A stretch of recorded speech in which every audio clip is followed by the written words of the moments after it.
Oke, tadi bahan dan alat itu jadi sudah tahu ya bahwa bahan dan alat itu berbeda. Kalau bahan apa saja yang dibutuhkan, bahan-bahannya. Kalau alat apa alat-alat yang digunakan untuk mengolah bahan-bahan tersebut. Kemudian setelah ada bahan dan alat, ada langkah-langkah. Nah, disinilah yang masuk ke dalam teks prosedurnya atau prosedur dalam pengerjaan suatu kegiatannya. Langkah-langkah di sini itu tentang berisi langkah melakukan sesuatu dengan urut secara bertahap. Jelas ya di sini sesuatu dengan urut. Jadi penggunaan teks prosedur, penulisan teks prosedur itu harus secara urut. Kenapa secara urut? Bahwa agar seseorang yang membaca itu bisa melakukannya sesuai dengan pengerjaannya yang benar bagaimana. Jadi harus secara urut. Nah, di sini langkah-langkahnya itu apa saja yang ditulis pertama. Misal langkah pertama kalau mau membuat membuat masker bangkuang ya. Pertama, misal di situ kamu tulis pertama siapkan bangkuang, kemudian bangkuangnya dicuci bersih atau dikupas bersih, lalu dihaluskan, kemudian ditambahkan ini, lalu masukkan ke dalam wadah dan segala macamnya berdasarkan urutan pembuatan masker itu bagaimana. Jadi harus berurut ketika membuat teks prosedur. Karena kenapa harus berurut? Namanya juga prosedur. Berarti kalau prosedur itu harus secara urut, harus ada urutannya, enggak ngacak-ngacak urutannya. Contoh ya misalkan ngacak. Kalau misalkan kamu mau membuat masker, enggak mungkin kamu pertama-tama tempelkan masker di wajah, kemudian tuangkan air. Nggak mungkin kan kalau ada di wajah terus dituangkan air. Nah, pasti harus dengan step pertama. Misal apa? Mulai dari kupas bangkuang, terus haluskan. Nah, itu harus sesuai prosedurnya, harus sesuai langkah-langkah yang urut. Jadi, ingat di sini bahwa langkah-langkahnya itu harus urut. Urut dari pertama sampai pengerjaan terakhir itu bagaimana. Nah, setelah langkah-langkah, kita masuk ke struktur terakhir yaitu bagian penutup. Nah, bagian penutup di teks prosedur ini berisi apa di sini? Ada pengertiannya ya, berisi penutup pada keuntungan dan ucapan selamat melakukan sesuatu. Nah, misal kamu ini jadikan tulisan, kamu penutupnya misalkan gini, selamat mencoba, semoga masker ini masker wajah ini bisa membantu memutihkan kulit Anda gitu. Misalkan. Terus atau misalkan makanan, membuat makanan ya. Selamat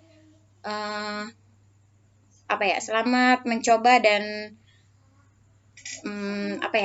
selamat mencoba dan merasakan masakan terbaru, misalkan gitu. Jadi ya sebisa kamu bagaimana cara membuat kalimat dalam penutup ini. Jadi yang terpenting adalah dalam struktur itu harus ada 4 struktur ya. Yang pertama ada tujuan, yang kedua ada bahan dan alat, yang ketiga ada langkah-langkah, dan yang keempat ada penutup. Oke, sampai sini jelas ya. Jadi selain ada tujuan, kita juga harus ada struktur dalam penulisan teks prosedur. Kemudian setelah struktur kita masuk ke ciri-ciri. Nah, teks prosedur juga memiliki ciri-ciri. Ciri-cirinya itu ada berapa? 1, 2, 3, 4, 5, 6, ada 6. Nah, di situ ciri-cirinya kalian bisa baca ya. Rinci. Yang pertama, bahasanya disampaikan secara rinci dan teliti. Nah, maksud di sini secara rinci dan teliti.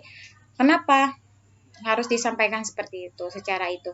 Karena ini adalah cara melakukan sesuatu. Nanti kalau tidak teliti atau tidak jelas, akan salah pengerjaannya. Jadi, membuat teks prosedur harus dengan menyampaikan cara atau bahasanya harus secara teliti atau rinci-rinci, itu maksudnya jelas ya. Terus dipermudah. Terus kemudian di situ ada informatif, bermaksud untuk menunjukkan sesuatu kepada pembaca. Nah, namanya juga informatif ya.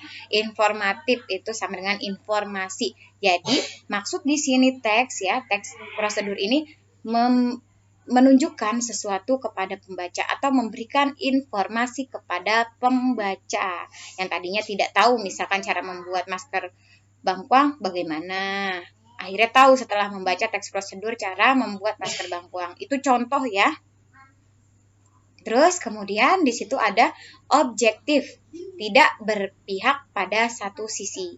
Nah, jadi harus objektif dalam pembuatan atau penulisan teks prosedur. Jadi tidak berpihak kemanapun, harus netral ya.